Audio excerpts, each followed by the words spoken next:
reducing litigation and providing certainty in taxation.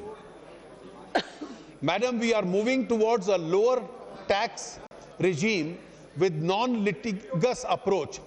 Thus, while compliant taxpayers can expect a supportive interface with the department, tax evasion will be countered strongly.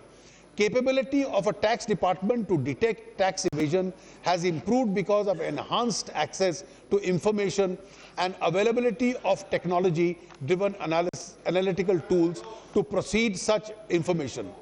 I want to give an opportunity to the earlier non-compliant to move to the category of being compliant. I propose a limited period compliance window for domestic taxpayers to declare undisclosed income or income represented in any form of asset and clear up their past transgressions by paying tax at 30%, a surcharge of 7.5% and a penalty of 7.5%, which is a total of 45% of the undisclosed income. There will be no scrutiny or inquiry regarding the tax declared in these declarations under the Income Tax Act or the Wealth Tax Act, and declarations will have immunity from prosecution. Immunity from Benami Transaction Prohibition Act 1988 has also been proposed subject to certain conditions. The surcharge levied 7.5% of undisclosed income will be called Krishi Kalyan surcharge and will be used for agriculture and rural economy. We plan to open the window under the income tax disclosure scheme from 1st June to 30th September 2016 with an option to pay the amount due within 2 months of the declaration. Our government is fully committed to removing black money from the economy. Having given one opportunity for those who evaded income to declare it once, we would like to focus all our resources on bringing back people with black money to the books. Litigation is a scourge on the tax-friendly regime and creates an environment of distrust in addition to increasing the compliance cost of taxpayers and administrative costs to the government. There are about 3 lakh tax cases pending before the first appellate authority with disputed amount of rupees 5.5 lakh crores. In order to reduce this number, I propose a new dispute resolution scheme.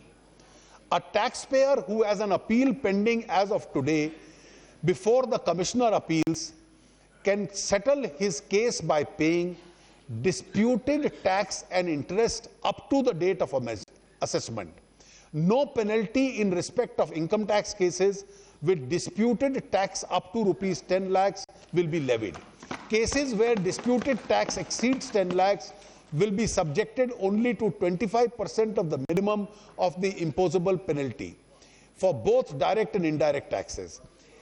Any pending appeal against a penalty order can be settled by paying 25% of the minimum amount of imposable penalty.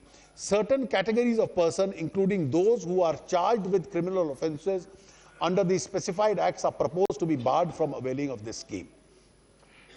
I had in my budget scheme of July 2014 assured that this government would not retrospectively create a fresh taxation liability. I had hoped then that cases pending in various courts and other legal fora relating to certain retrospective amendments undertaken to the Income Tax Act 1961 through the Finance Act of 2012 would soon reach their logical conclusion. I would like to reiterate that we are committed to provide a stable and predictable taxation regime. We will not resort to such an amendment in future. I had also announced a high-level committee which would oversee any fresh case where the assessing officer proposes to assess or reassess the income in respect of indirect transfers by applying the retrospective amendment. In order to allay any fears of tax adventurism, the committee will now be chaired by the Revenue Secretary and consist of the chairman, CBDT, and an expert from outside. The committee will effectively oversee the implementation of this assurance. In order to give an opportunity for past cases which are ongoing under the retrospective amendment, I propose a one-time scheme for dispute resolution for them in which, subject to their agreeing to withdraw their pending appeals lying in any court or tribunal or any proceeding for arbitration, mediation, etc. under BIPA, they can settle the case by paying the tax areas, in which case the liability of interest and penalty shall be waived. Levy of heavy penalty for concealment of income has over the years resulted in a large number of disputes, despite a number of decisions of the Apex Court on interpretation of statutory provisions and principles guiding the imposition of the penalty. At present, the income tax officer has a discretion to levy penalty at rupees 100% to 300% of the tax sought to be evaded. I propose to modify the entire scheme of penalty by providing a different categories of misdemeanors with graded penalty, and therefore substantially reducing the discretionary power of the tax officer.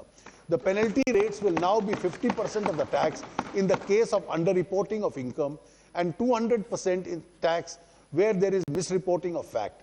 Remission of penalty is also proposed in certain circumstances where taxes are paid and appeal is not filed. Another issue which has led to considerable number of disputes is the quantification of disallowance of expenditure relating to exempt income under Section 14A of the Income Tax Act.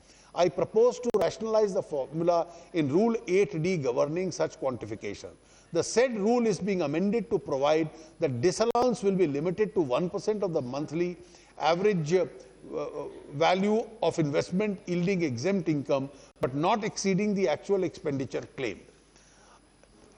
As another taxpayer-friendly measure, I propose to provide a limit of 1 year for disposing of petitions for taxpayers seeking waiver of interest and penalty.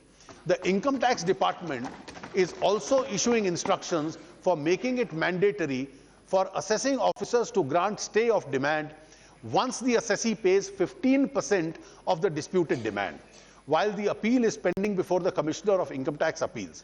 In case of deviations, the assessing officer has to take orders from his superiors. The tax officer also has an option to the superior officer in case he does not agree with conditions of stay order passed by the subordinate officer.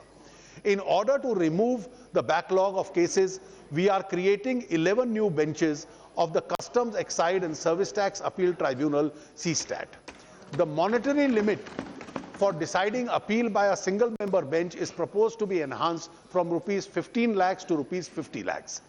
I also propose to amend the Senvet Credit Rules 2004 so as to improve the credit flow, reduce the compliance burden associated litigation, particularly those relating to apportionment of credit between exempted and non-exempted final products and services.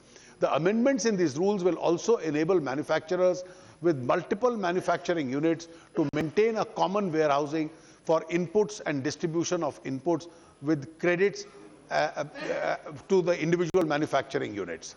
Simplification and rationalization of taxation. The government has already accepted many recommendations of the Tax Administration Reform Committee, and I propose to accept a large number of recommendations of the Justice Ishwar Committee in this budget. To reduce multiplicity of taxes associated cascading and to reduce cost of collection, I propose to abolish 13 different cesses levied by various ministries in which the revenue collection is less than rupees 50 crores a year. To improve a cash flow position of the small taxpayer who get their funds blocked due to current TDS provisions, I propose to rationalize TDS provisions for income tax